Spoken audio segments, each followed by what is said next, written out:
बिहार तर्पण की भूमि है, त्याग की भूमि है, बिहार क्रांति की भूमि है। बिहार वो भूमि है जिसने गांधी को महात्मा के पथ पर चलाने का पहला काम किया। और बिहार के युवा ने जब जब मन बनाया है तब तक इस देश में क्रांति आई है, तब तक बिहार की राजनीति ने करवट बदली। असलियत यह है कि बिहार की 13 करोड़ से ऊपर जनता में करीब 8 करोड़ वो लोग हैं जो 25 वर्ष से आयु में कम है। 8 करोड़ लोगों के बारे में बिहार में 20 साल से मुख्यमंत्री रहे नीतीश कुमार जी, जो तथाकथित डबल इंजन की सरकार चल रही है, वो उनके बारे में क्या सोचती है? आपको बिहार की सड़कों पर दिख रहा है, आपको बिहार के पलायन में दिख रहा है, आपको पेपर लीक में दिख रहा है, आपको कल रात की ठंड में जिन युवाओं पर पानी की बौछार डाली गई, जिन पर लाठियां और डंडे बरसाए गए, उनके जज्बे में दिख रहा है। बिहार जब रोजगार मांगता है, बिहार जब सड़कों पर उतरता है पेपर लीक के खिलाफ, उस पर प्रशासन का जो प्रताड़ना है वो सरकार का असली चेहरा है। बिहार के युवा पलायन इसलिए नहीं कर रहे कि उनको बिहार की अपनी भूमि से प्रेम नहीं है।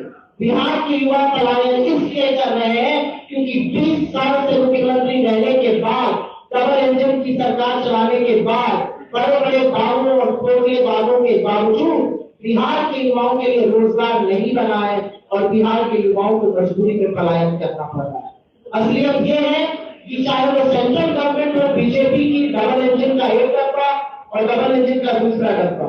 डबल इंजन के एक डब्बे से आप रोजगार मांगिएगा तो आपको पकौड़ा चलने की सलाह देने लगते हैं, डबल इंजन की दूसरे डिब्बे से रोजगार मांगिएगा तो आप पर लाठियां बरसाने लगते हैं। और इसी के चलते बिहार का युवा आज पलायन कर रहा है। लेकिन अगर बिहार का विकास होना है, अगर बिहार को इस देश की अग्रिम पंक्ति में खड़े रहना है, तो बिहार अपनी 60% आबादी को नकार कर, उनको भूल कर, उनका भविष्य बिना उज्जवल किए आगे नहीं बढ़ सकता है।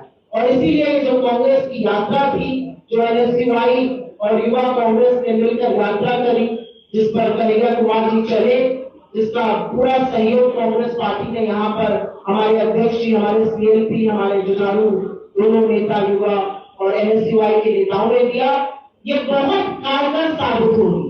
क्योंकि इस यात्रा ने पूरे देश में एक बड़ा संदेश दिया है कि बिहार का युवा परिवर्तन चाहता है, बिहार का युवा रोजगार चाहता है, बिहार का युवा खोखले वादे नहीं चाहता, बिहार का युवा को डीएनए पर सवाल नहीं चाहता, उसको अपना उज्जवल भविष्य चाहिए और उसको रोजगार चाहिए। और हमारी यही कोशिश है, एक ऐसी सरकार बने, ऐसा सत्ता परिवर्तन हो जो बिहार के युवाओं के बारे में, उनके हक के बारे में, उनके हुकूक के बारे में, उनके उज्जवल भविष्य के बारे में बात करें। बिहार में ऐसे तमाम संसाधन हैं जिसके चलते बहुत रोजगार बढ़ सकता है, पर सरकार की प्राथमिकता क्या है आज उस पर